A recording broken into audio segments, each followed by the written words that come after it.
Hello, हाय, सलाम, नमस्ते। मैं लाल आ गया हूँ आप लोगों के सामने इस बार फिर से एक नई उलझन को सुलझाने के लिए।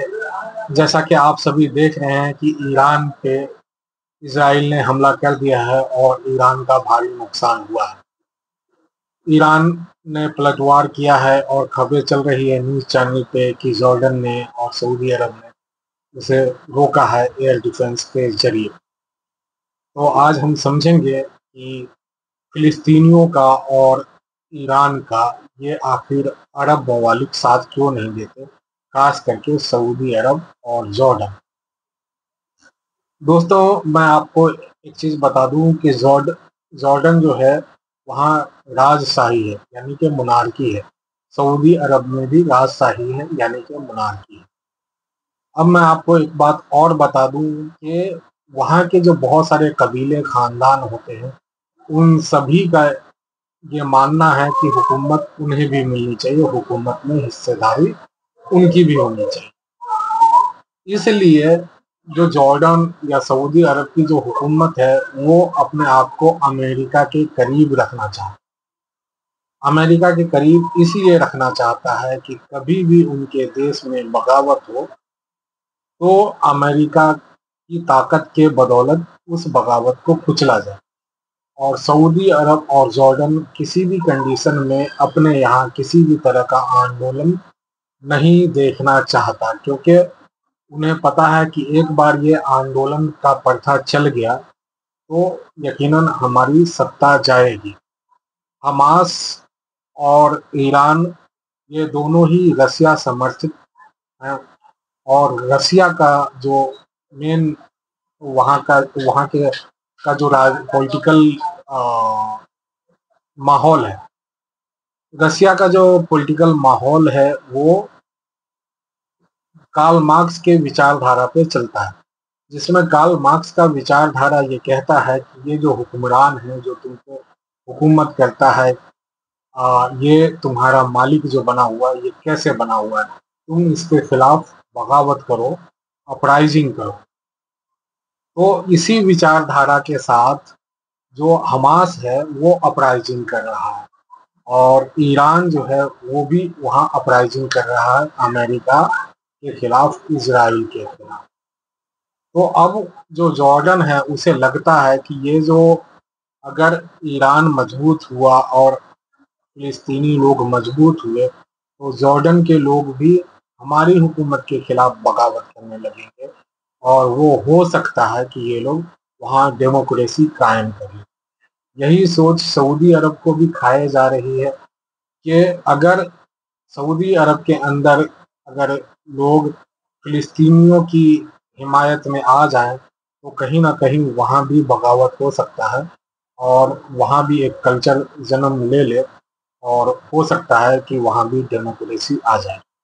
जब डेमोक्रेसी आएगा तो यकीनन जो अभी सत्ता में है, जो मतलब राजा हैं, महाराजा हैं, उनको तो लोग उखाड़ फेंकेंगे। अब मैं आपको ये बता दूं कि ईरान जो है वो आखिर अपराइजिंग क्यों चाहता है। तो ईरान उस खित्ते में एक ताकत बन करके उभरना चाहता है, और वो अपने फेथ को फैलाना चाहता है, और इस वजह से वो चाहता है कि उसकी मजबूती उस खित्ते में हो। हालांकि इराक में इसने काफ़ी मजबूती हासिल की है, सीरिया में भी मजबूती हासिल की है। हालांकि इस वक्त वहाँ पे थोड़ा सा कंडीशन अलग है, और लेबनान में भी काफ़ी मजबूती हासिल की है। लेकिन मैं आपको ये बता दूं कि ईरान जिस मकसद के तहत आगे बढ़ रहा है, और ईरान जिस तरह का आगे से रिकॉर्ड रहा है, जैसे अली के दौर से ही ईरान के लोगों का झुकाव रहा है, और उसी वक्त से वो लोग जो किसी भी चीज़ की तरफ बहुत ज़्यादा फोकस करके जो चलते हैं, ये जो उसका एक मतलब रूहानी पावर है जिसे कहते हैं, और उस चीज़ को अमेरिका और इजराइल कभी भी नहीं डिगा सकता है, क्योंकि वो उसके अंदर की एक सॉफ्ट पावर है।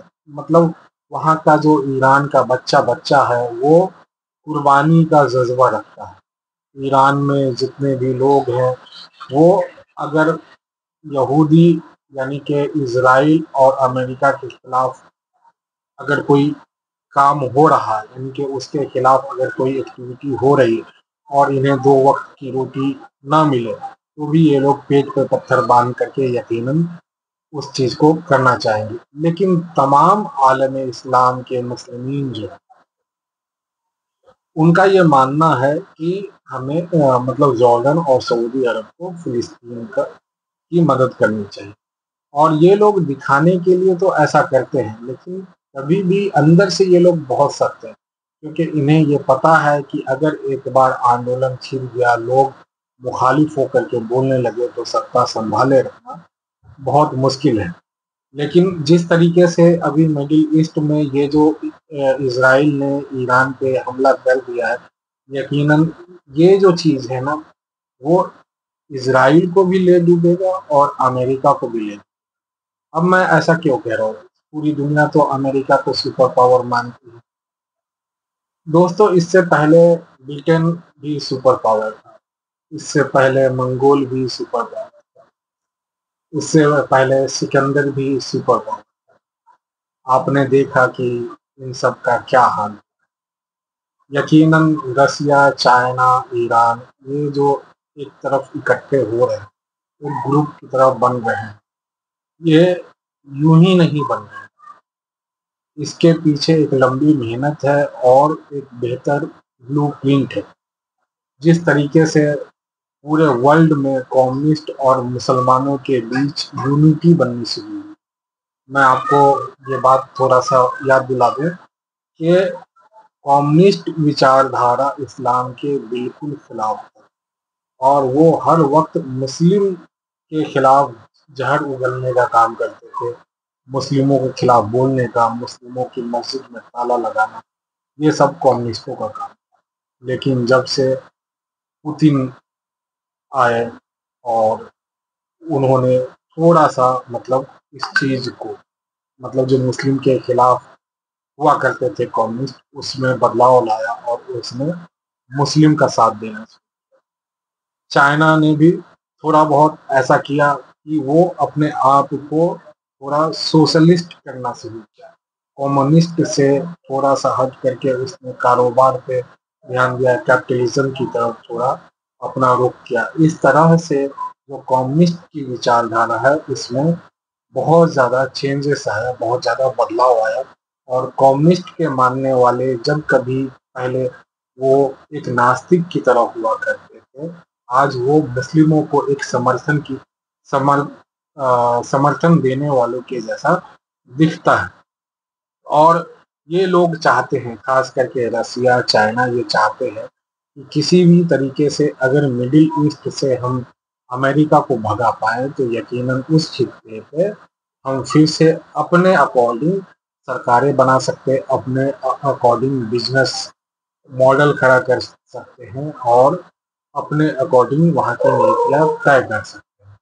और इसीलिए ये लोग बहुत ज़्यादा ज़ोर डाल रहे हैं। लेकिन मेन जो हमारा मुद्दा है, वो ये मुद्दा है कि क्या मुसलमान ही फ़िलिस्तीनियों का दुश्मन है? तो मैं ये कह दूँ कि जॉर्डन के जो नागरिक हैं, वो फ़िलिस्तीनियों के दुश्मन नहीं है। जो सऊदी अरब के जो नागरिक हैं, वो फ़िलिस्तीनियों के दुश्मन है। खतरा सरकार को है, खतरा सत्ता को है। और मैं आपको ये बता दूँ कि ये जो वॉर है, ये अमेरिका को ले डूबेगा और इज़राइल को ले डूबेगा। उसके बाद आप देखिएगा तीसरा जो नंबर आएगा, वो किसका आएगा मालूम है आपको? वो आएगा जॉर्डन का और चौथा आएगा सऊदी अरब का। सऊदी अरब को लोग उखाड़ फेंकेंगे, जॉर्डन को लोग उखाड़ फेंकेंगे और वहाँ डेमोक्रेसी आएगी, इसकी बहुत ज़्यादा संभावना है। आप हमारे साथ बने रहें, इसके लिए मैं आपको थैंक यू।